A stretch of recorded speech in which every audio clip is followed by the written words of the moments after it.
People need to be motivated by different things, and it goes back to what we were saying, like, it's the perception. It's not just the product or the service that you bring to market. So, it doesn't matter what our skills are.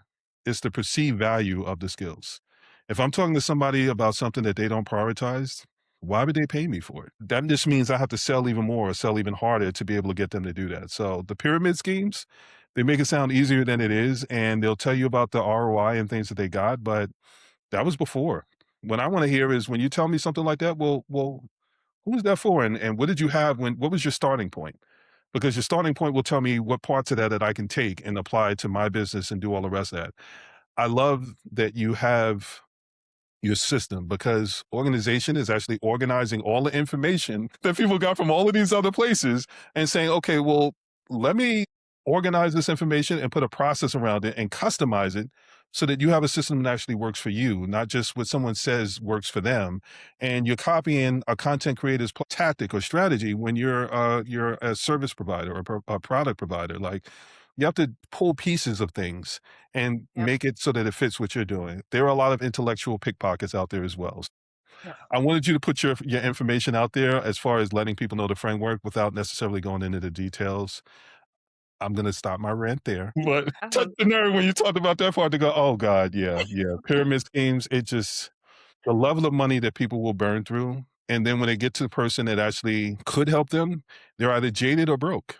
And then they want you to start doing all the extra work for them, and it's like, this is why I believe early stage businesses, if you find the good people early enough, even if you don't have the money right then, go watch Erica's on this podcast. Go watch her in any interview that she's doing. If she's got a Substack out, take advantage of that information and work your way up to being ready to be able to work with her. And those are some things that you can get for free. You don't necessarily have to pay for it, but you're getting the insights that will allow you to be in a position to do something with it when you get it. So, plenty of people offering information. Find the people that are giving you information based on it depends and not just all you have to do. I love that. Yeah, that's really good. I think the biggest thing for me for early starters is I really want people to find their identity in a sense. Mhm. I want people to really find purpose in what they do, Yeah. right? And I get that we're in a society that makes that difficult, because the cost of living is high and we're in a hustle mentality and there's a lot of misinformation out there and we're in a society, there's a lot of comparison, there's a A lot lot. of sheeple, yes. Yeah, there's just so much, and I really just want people to find the thing that I think that's the biggest struggle is, like, find that thing that's really you and finding where you fit, right? Yeah. And finding what you can contribute to society, what you're good at, what is that thing that you like, like, all Mm. the ikigai, like, questions that you can just ask yourself, and I think that soul searching, the society we live in today doesn't afford people the capacity to do that level of soul searching to find what that is. And No. that's where my heart breaks when I see the pyramid schemes and the hustle mentality and the like get money, make money, even though we all innately know like that's not the answer to all your problems, right? You're like, yeah, it doesn't make life easier. Absolutely. You can pay your bills, you can live. But if that's all you're looking for, right? You haven't gotten to that point where you've made that and you still feel empty, right? Like, there's a lot of people, like, they just haven't gotten to they wanna know what that problem is, but they actually don't wanna know because you could still be very much empty, and I really have a heart like, I really want people to get to a place where, like, where's that purpose? Like, I've been Yeah. there. I've made the 6 figures. I worked at a job. I climbed the corporate ladder. I did all Yeah. the things where I'm like, "What's left?" You know? And I Yeah. wasn't happy.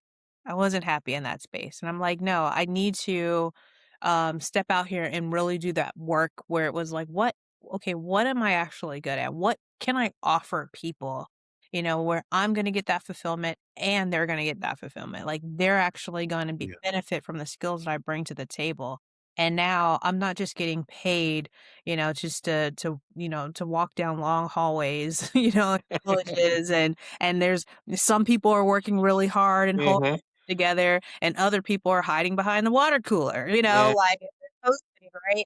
I guess, and there's people in that world, and they stay there for decades, and they still don't Yeah. know what they're good at. Yeah. They still don't know what they can contribute. They're hiding behind a title.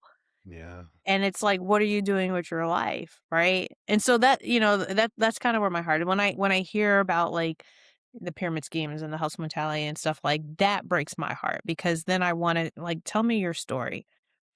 Tell Yeah. me, like, your passion. Tell me those things and spend that time, whatever little time, find the capacity to prioritize you Yeah. and to really find that identity piece because that's gonna be the North Star that leads you to anything else that you wanna do with your life. You have to find that first.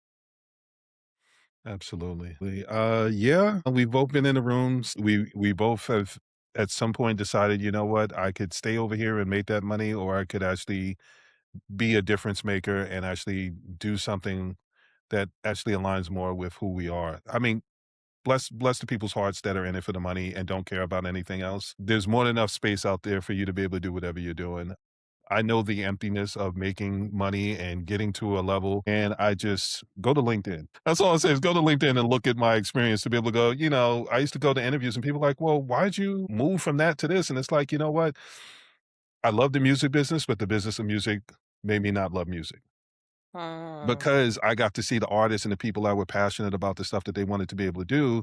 And then I got the people that were aesthetically pleasing and they like, yeah, we're going to push that person over this person that's the singer, songwriter, and that can do all the rest of these things. And I'm like, this person would change the world. This person's going to put out a couple of songs. Oh my god, yes. But see, that So goes into like, sorry, this is, like, totally, like, segue. no, no, I mean, we're talking, we're having an honest conversation and that's part of what Yes. this is. That brings me back to something you said earlier about AI, right? You know, I think AI is amazing. I think it's going Mhm. to change a lot of the ways that we just, like I'm a process person, right? We're just going to process things differently. Yeah, is it going to eliminate some things? Sure, but it's also going to create other things, right? But Mhm. I do hope that people don't, just like everything that's man-made, we can use it as a tool or we can use it as a weapon. Yeah. And being able to know the difference between the 2 is really a responsibility of mankind, right? And so for me, I think that people just have to realize, like, don't lose the soul, like the human soul when it comes to the arts and those types of things, right? I mean, we've done it to ourselves in in the scenario that you're talking about. Like we've gotten into like a vain culture where it's just like this sells. So we just need to Mhm. sell. We need to make money. We need to make money. But there's so many empty people making money, right? Yeah. But to your point, like the art that was created, to evoke emotion in people, to help people heal, like all those different the things that humans bring to other humans, we can't lose that piece of it, right? And Yeah. that's the important part, the soul piece of it. Like I'm hearing like, everybody wants to create an AI song now. And now I'm like, I wish there was a filter on my YouTube music that says like, can you play music from human artists Yes. versus Yeah. please filter out the AI Yeah. artists because I can tell the difference even if the song sounds good, right? Like, we can, right? And so I'm like, we can't lose, like, the human soul behind it. We can't lose what people bring to people every day, and that's important. Yeah. Yeah. I just for me, I know we're talking about AI. Let me be clear and transparent. I use AI. I use AI damn near on a regular basis. I use Yeah, it to me too. brainstorm because it will help me see things from perspectives that I may not have been looking at. But I do find myself inevitably, the further I get into the conversation, to go, yeah, I realize you hit your limit. When it comes to like brainstorming and strategy, where it's like it will keep going back to one specific train of thought. And I'm a dimensional thinker. So when someone brings something up, I see it a bunch of different ways. And then by process of elimination, I start to rule the other ones out so I can get to where this is probably going to be the 3 or 4 things that would be relevant to you. And then you can decide which one makes the most sense and stuff like that. But AI in the way that I have the conversations with it, and if it's not this, then it's maybe 1 or 2 other things. And I'm going, there's so many other ways to be able to think about this. And I've literally joked when I'm talking about intellectual pickpocketing, AI. I've literally had the conversations where I was like, you're asking me questions, and I asked you one question, and you're asking me follow-up questions. What are you doing with these questions? Like, what are you doing with these answers that I'm giving you? Like, this is a private chat, right? Like, you're not going back and repeating this to other people because I know what I had to do to come by that information. I'm not No. just trying to hand that to someone else. for you not to give them the context of what came with that. So I use it. I think it's great. I think there's a use case for it.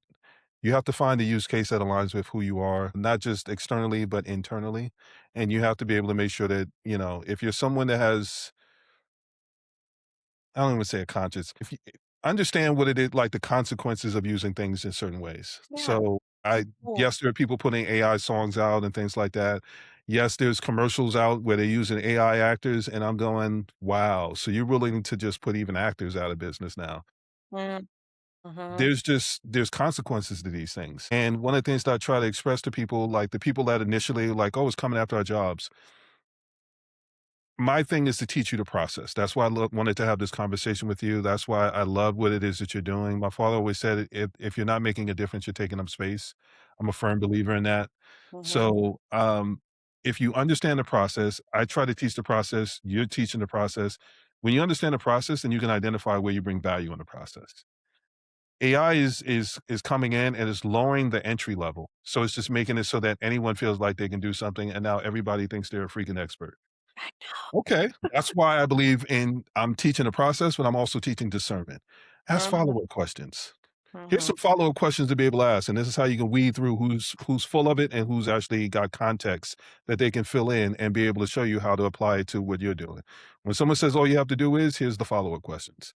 When someone says it depends, here's the follow-up questions, because that it depends is going to get you someplace where they're telling you how it actually applies to you.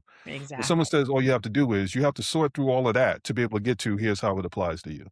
So the exactly. starting point is different, and it means that it's just taking you longer to be able to get to the timeline that you want to be able to get to, because you have to pull away all the pieces that don't actually apply to you just to be able to find the parts that do, and then you got to figure out how to be able to do something with it. So Waste of time. it lowers the entry point. I think right now, one of the things that I think that not even I think I know, yeah, AI is going to give you best practices. As long as it gives you an answer, you feel like AI did what it was supposed to do. If you just needed an answer, you can get an answer from anybody. Like, do you need an answer, or do you need an answer that actually helps you to be able to accomplish what you want to be able to accomplish? And realistically, in this day and age, we're in a fast food era, and it's been that way for I'm not even going to put a time to it. Right. You don't want it to just get it faster. You want it to be efficient. So you're getting it faster, but is it efficient in helping you get where you want to go and get what you're trying to get it done? So Oh, do yeah. with it what you will. It'll get you on a fast track to nowhere. Yeah. Yeah. You'll be Yeah. like, "Man, I have this amazing." I went to ChatGPT because that's where everyone thinks Mhm. they need to go, Mhm. even though there's other LLMs out there.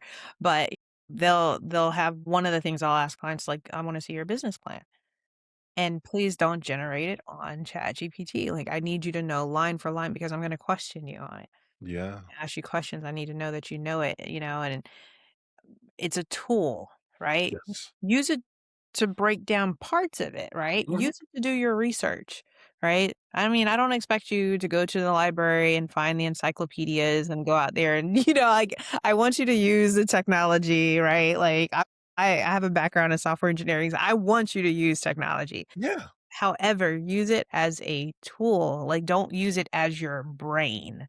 There's a Yes. difference between the 2. Yes. Yes, I don't want AI thinking for me. It's gonna be it's gonna know things that it's gonna be better at knowing things than I am, and I will absolutely use it for those things to bring me up to speed, and then I have the final say in, "Okay, well, that makes sense based on what you're telling me, but now I gotta figure out how to be able to apply it to myself because you just told me what I need to know that everybody else did. You probably answered the same thing to everybody else. Yeah.